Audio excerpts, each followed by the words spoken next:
Melody here. You might know me as Apple Pie Movement. I am a humanitarian sharing the conversations with humanity which need to be heard. Mariko, a former delegate to the Indian Peace Summit, a UN speaker and best-selling author, discusses in our talk today how love can transform the world and our spirit. So come on, grab a piece of pie and join the conversation. Hello everyone, welcome to another Apple Pie Table Talk. Today we are interviewing Mariko Hirakawa, the founder of Visionary Yoga. And you just hosted your first 3-day event and Yes. It was beautiful. Thank you so much for inviting me. Of course, my pleasure. So how did this evolve? How did this journey start for you?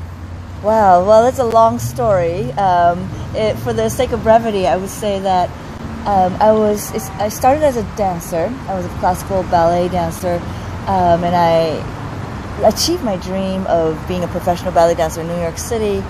And that was a huge, I felt so amazing. But then as time went by, I realized as I ended each day with applause from the dark audience, something started to feel not enough. That am I living and working, sweating, 8 hours a day just for this few moments of applause? And is that the purpose of my life? And this quest for a purpose became so all-consuming in a way that as I followed that yearning for discovering what my purpose was, I became more and more discontent with just being a dancer. And so it really led me to discover yoga.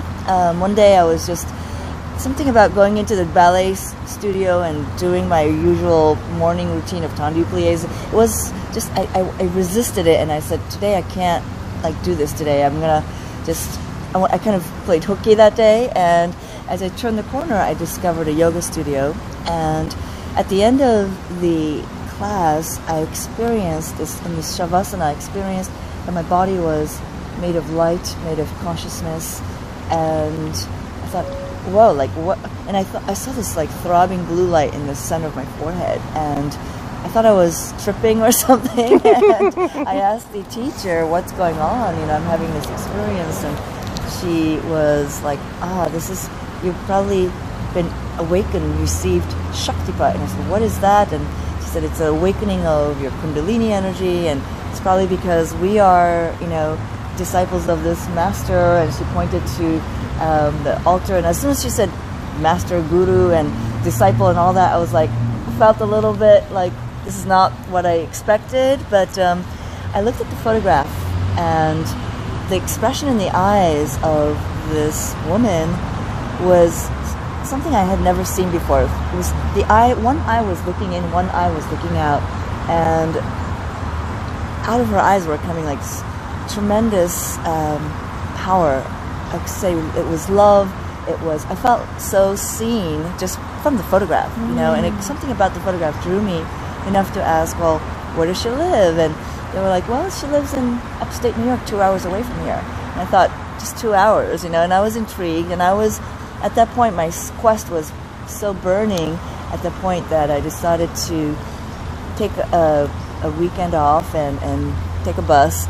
And I didn't have a car, so I just took a one-way bus to this ashram, not knowing what to expect, And so there, I was very lucky. It was 4th of July in 1991, I remember. And I had just arrived, and all my expectations of what spirituality is or what a spiritual ashram is was kind of shattered in the first 5 minutes of arriving there. It was very kind of like a convention center, had modern glass elevator door, sliding doors, and there were computers, and it looked like a hotel lobby, really. And I thought, oh my God.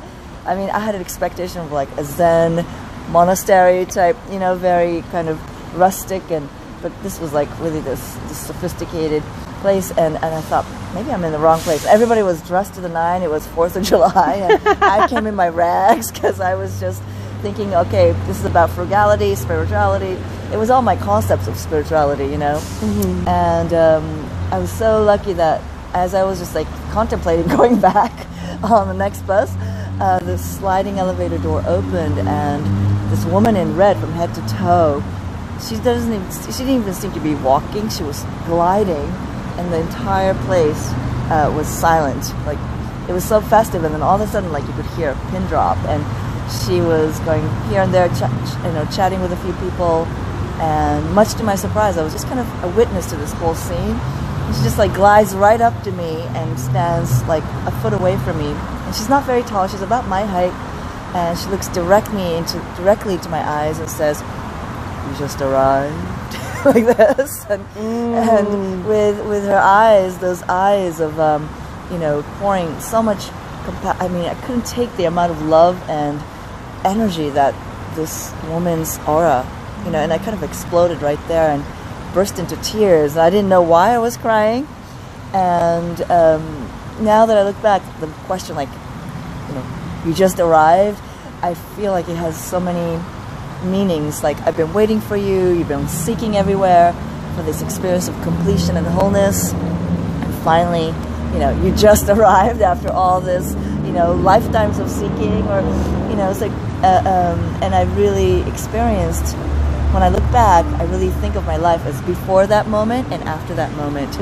It was such a revolution of, I realized that, like, I'm so much bigger than I thought. Like, my consciousness was actually, our consciousness is one with the universal consciousness, but we don't experience that in day-to-day living. And in the presence of a being who has achieved that level, moment to moment, they're living in that state.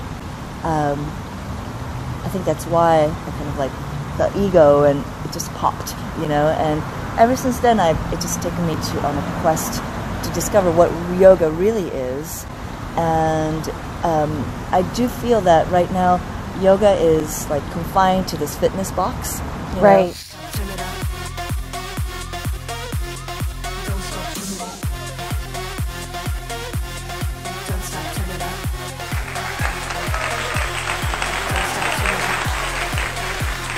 Well, thank you everyone for joining us for another Apple Pie Table Talk. We'll look forward to seeing you next week.